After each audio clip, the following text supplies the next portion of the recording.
Okay, so I just wanted to talk about the Crystl costings and Crystl settlement and the ticket.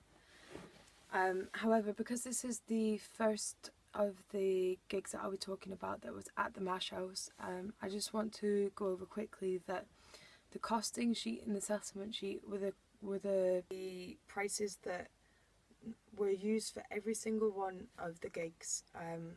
So of all the gigs, most of the variables stayed the same. So the venue hire all stayed the same, ticket printing always stayed the same, support usually stayed the same, security, PRS was the same, and the catering was always something. It was never taken out, but that varied. And then it was always 130 for posters and £100 for the digital. The way that Dan explained the costings to me and the way that we did it at the Mash House was that the costings basically covers the maximum amount that could be spent at the show.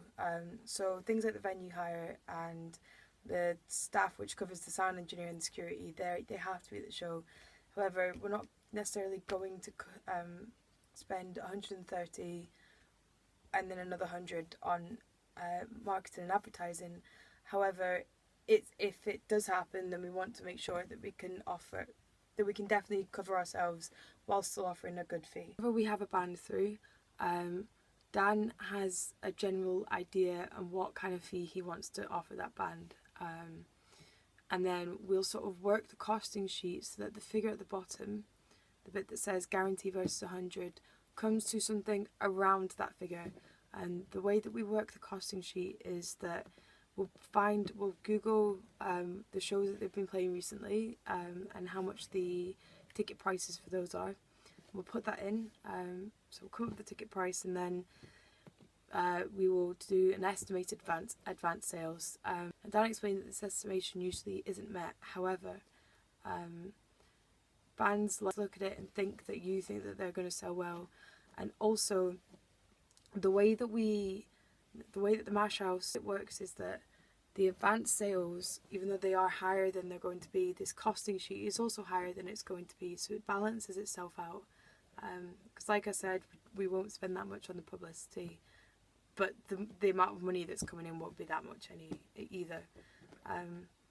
So yeah, we'll do the advance sales, and then we will tweak the advance sales number until the guarantee is around what we want. And if it's not being tweaked enough, if it's going below 130, 140, we'll raise the ticket price so that, again, it will go up to an amount. We might change one of the estimated expenses, however, we prefer not to, because these are all predetermined per gig really, and it's a sort of skeleton for each gig.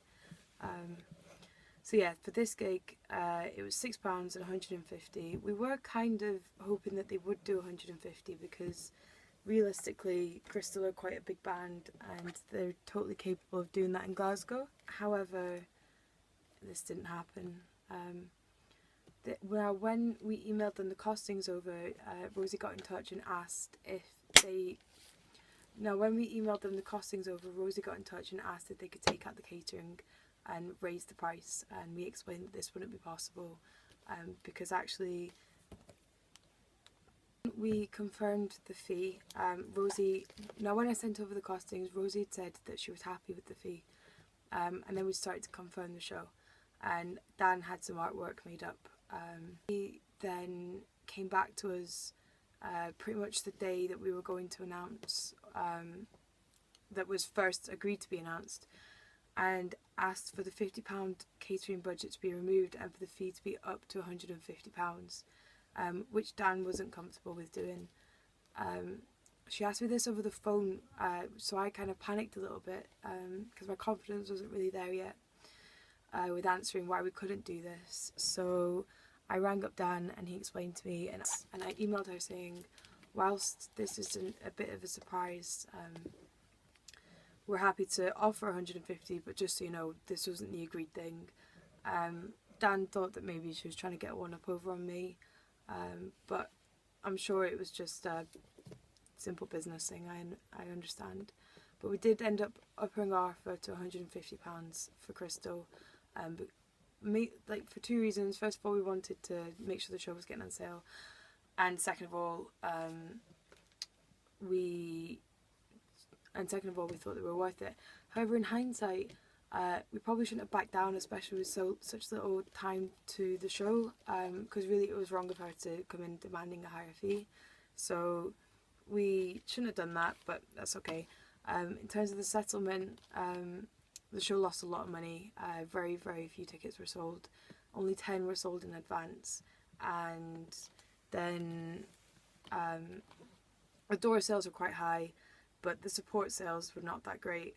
Unfortunately, Rituals, who I will not be working with again, had decided that they didn't want to sell any tickets to start off with, so they just didn't want to put in any effort. I think they thought they were a bit better than they were, so we lost out a lot on this show. The show could have been fantastic in terms of money, but it just wasn't. I think maybe because of poor decisions of support bands. But yeah, so when I did the settlement with them, I collected Rituals. So when I did the settlement, I'd forgotten to collect Nazari's ticket money, which meant that we couldn't actually cash up until the end, which put a delay on like everyone leaving, which was a bit annoying, but I made sure not to do this again. And I also allowed too many guests and complimentary tickets, which was wrong of me, but you live and learn. In terms of any costs that got cut, they ended up taking their catering budget. Even though I explained to them that if they didn't take it, they ended up taking their catering budget because they sort of understood that it was in the costings anyway, and their fee wasn't going to go up for it. So they took the £50, and they. Because just to reiterate that when it's in the budget, the Mash House is essentially saying that is a cost of the show, and they're essentially offering out this money for free almost. So Crystl somehow managed to get a £50 increase and also the £50 catering, which was a bit confusing, but there you go. And obviously all the publicity, we didn't use as much as we thought we were going to, but we still used more on this show than any other. It was £50. Overall we lost £322.40. We lost a lot of money on this show, which was a massive shame. But I mean, there was a few factors into it. I think that the short time span was one of them. I also think that unfortunately Gallus put tickets up for sale on their big cartel. Rituals chose not to. Just to touch on ticket sales and how tickets were set up, Gallus put their tickets up online. Gallus, we offer out to every band for every gig.